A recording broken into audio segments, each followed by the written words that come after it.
கௌதம் மேனனால அன்னைக்கு சிம்புவுக்கு ஏற்பட்ட சம்பள பிரச்சனை இப்போ தனுஷுக்கும் ஏற்பட்டிருக்கு. கௌதம் மேனன் இயக்கத்துல முதல் முறையா தனுஷ் நடிக்கிற படம் தான் என்னை நோக்கி பாயும் தோட்டா. படத்தோட நாயகியாக மேகா ஆகாஷ் அப்படிங்கிறவங்க நடிச்சிருக்காங்க. சமீபத்துல படத்தோட டீசர் வெளியாச்சு. டீசருக்கு நல்ல வரவேற்பும் கிடைச்சிருக்கு. அதே சமயம் படத்தோட டீசர்ல மியூசிக் டைரக்டர் பேர் யார் அப்படின்னு குறிப்பிடப்படவே இல்லை. ஒரு படத்தோட டீசர் அந்த படத்துக்கு யார் இசையமைப்பாளர் அப்படின்னு சொல்லாமலே வெளியாகிறது இதுதான் முதல் முறை அப்படின்னே சொல்லலாம். கௌதம் மேனன் என்னை நோக்கி பாயும் தோட்டா அப்படிங்கிற அந்த படத்தோட கதையை தனுஷ் கிட்ட சொல்லும் போது ஏஆர் ரஹ்மான் தான் படத்துக்கு இசையமைக்கிறார் அப்படின்னு சொன்னாராம் கௌதம் மேனன்.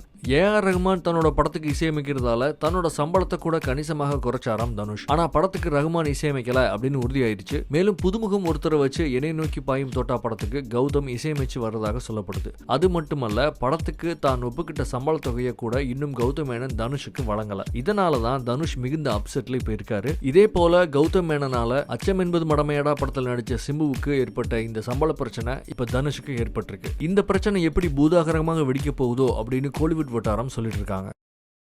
உலகத்திலே பெஸ்ட் பொண்ணாடை இருந்தாங்க. என் டிரைவர்லாம் கீழே பேக்கில் வச்சுப்பாரு. ஆக்சுவலாக பட்டெக்ஸ் கீழே வச்சுப்பாரு ஓட்டும் போது. ஒரு ஹோட்டலில் தங்க போனார்னா உள்ளே நுழைஞ்சோடனே எல்லாருக்கும் 100 ரூபா கொடுத்துருவாராம். ஏன்னா போகும்போது கொடுத்தீங்கன்னா அடுத்த வாட்டி ஞாபகம் வச்சுக்க மாட்டான். முதல்ல கொடுத்தீங்கன்னா கண்டிப்பாக நீங்கள் இருக்கிற வரைக்கும் உங்களை நல்லா கவனிப்பான். நான் இங்கே வரும்போது என்ன பேசுவேன்னு எனக்கு தெரியல. ஏன்னா I never prepared my speech.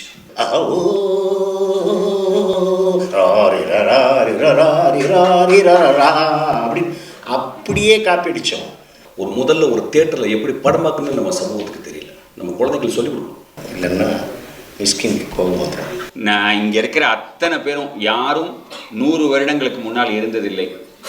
I am sorry, extremely sorry to begin with very very stern tone. நம்ம சொல்லுவோம் எப்பயுமே பழசுடான்னு சொல்லுவோம். மலையாளிஸ் யாரும் பிச்சைக்காரன் அனுப்ப மாட்டான். ஏன்னா கொடுக்குறதும் தப்பு, வாங்குறதும் தப்புன்னுவான். நான் 2-3 இது கேட்டேன். ஒரு ரீரெக்கார்டிங் கேட்டேன். ரீரெக்கார்டிங் பண்ணுறதுக்காகவே பிறந்திருக்காங்க இளையராஜா. அவர் எனக்கு யூடிலி பேர்.